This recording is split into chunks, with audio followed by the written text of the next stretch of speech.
नमस्कार दोस्तों। आज हम सुनेंगे नल दमयंती की कथा। महाभारत महाकाव्य में एक प्रसंग के अनुसार नल और दमयंती की कथा महाराज युधिष्ठिर को सुनाई गई थी। युधिष्ठिर को जुए में अपना सब कुछ गंवाकर अपने भाइयों के साथ 12 वर्ष के वनवास तथा 1 वर्ष के अज्ञातवास पर जाना पड़ा। इस वनवास के समय धर्मराज युधिष्ठिर के आग्रह करने पर महर्षि बृहदस्व ने नल दमयंती की कथा सुनाई। निषाद देश में वीरसेन के पुत्र नल नाम के एक राजा हो चुके हैं। वे बड़े गुणवान, परम सुंदर, सत्यवादी, जितेंद्रिय, सबके प्रिय, वेदज्ञ एवं ब्राह्मण भक्त थे। उनकी सेना बहुत बड़ी थी। वे स्वयं अस्त्र विद्या में बहुत निपुण थे। वे वीर योद्धा, उदार और प्रबल पराक्रमी भी थे। उन्हीं दिनों विदर्भ देश में भीष्मक नाम के एक राजा राज्य करते थे। उन्होंने दमन ऋषि को प्रसन्न करके उनके वरदान से 4 संतानें प्राप्त की। 3 पुत्र दम, दांत और दमन एवं एक दमयंती नाम की कन्या। दमयंती लक्ष्मी के समान रूपवती थी। निषद देश से जो लोग विदर्भ देश जाते थे वे महाराज नल के गुणों की प्रशंसा करते थे। यह प्रशंसा दमयंती के कानों तक भी पहुंची थी। इसी तरह विदर्भ देश से आने वाले लोग राजकुमारी के रूप और गुणों की चर्चा महाराज नल के समक्ष करते थे। इसका परिणाम यह हुआ कि नल और दमयंती एक दूसरे के प्रति आकर्षित होते गए। दमयंती का स्वयंवर हुआ, जिसमें न केवल धरती के राजा बल्कि देवता भी आ गए। नल भी स्वयंवर में जा पहुंचे। देवताओं ने उसे रोककर कहा कि वो स्वयंवर में न जाए। उन्हें यह बात पहले से पता थी कि दमयंती नल को ही चुनेगी। सभी देवताओं ने भी नल का रूप धर लिया। स्वयंवर में एक साथ कई नल खड़े थे। सभी परेशान थे कि असली नल कौन है, लेकिन दमयंती जरा भी विचलित नहीं हुई।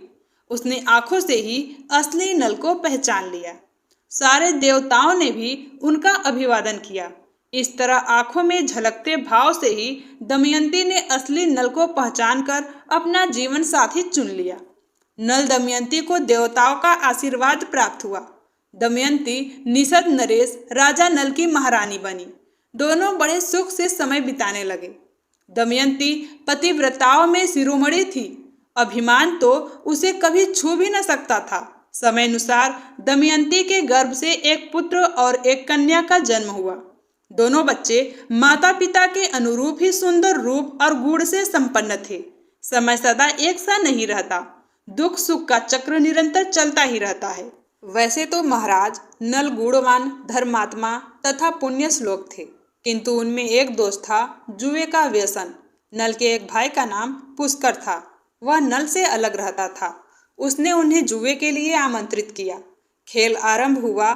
भाग्य प्रतिकूल था। नल हारने लगा। सोना, चांदी, रथ, राजपाट सब हाथ से निकल गया। महारानी दमयंती ने प्रतिकूल समय जानकर अपने दोनों बच्चों को विदर्भ देश की राजधानी कुंडिनपुर भेज दिया। इधर नल जुए में अपना सर्वस्व हार गया। उन्होंने अपने शरीर के सारे वस्त्राभूषण उतार दिए। केवल एक वस्त्र पहनकर नगर से बाहर निकले।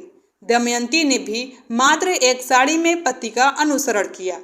एक दिन राजा नल ने सोने के पंख वाले कुछ पक्षी देखे। राजा नल ने सोचा, यदि इन्हें पकड़ लिया जाए तो इनको बेचकर निर्वाह करने के लिए कुछ धन कमाया जा सकता है। ऐसा विचार कर उन्होंने अपने पहनने का वस्त्र खोलकर पक्षियों पर फेंका। पक्षी वह वस्त्र लेकर उड़ गए। अब राजा नल के पास तन ढकने के लिए भी कोई वस्त्र न रहा। नल अपनी अपेक्षा दमयंती के दुख से अधिक व्याकुल थे। एक दिन दोनों जंगल में एक वृक्ष के नीचे एक ही वस्त्र से तन चिपकाए पड़े थे।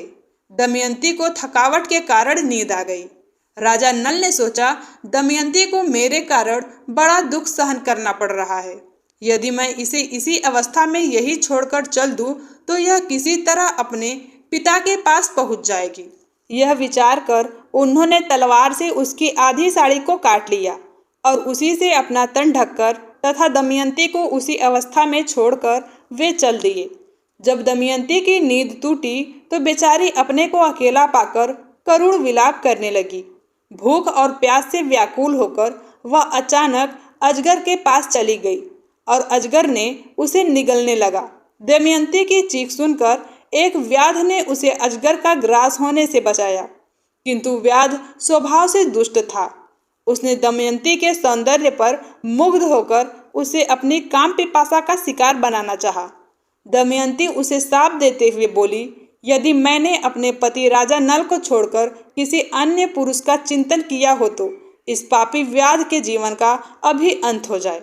दमयंती की बात पूरी होते ही व्याध के प्राण पखेरु उड़ गए। दैव योग से भटकते हुए दमयंती एक दिन चेदी नरेश सुबाहु के पास और उसके बाद अपने पिता के पास पहुंच गई। अंततः दमयंती के सतीत्व के प्रभाव से एक दिन महाराज नल के दुखों का भी अंत हुआ। दोनों का पुनर्मिलन हुआ और राजा नल को उनका राज्य भी वापस मिल गया। नल निषद देश के राजा वीरसेन के पुत्र थे। नल दमयंती कथा महाकाव्य महाभारत से ली गई है।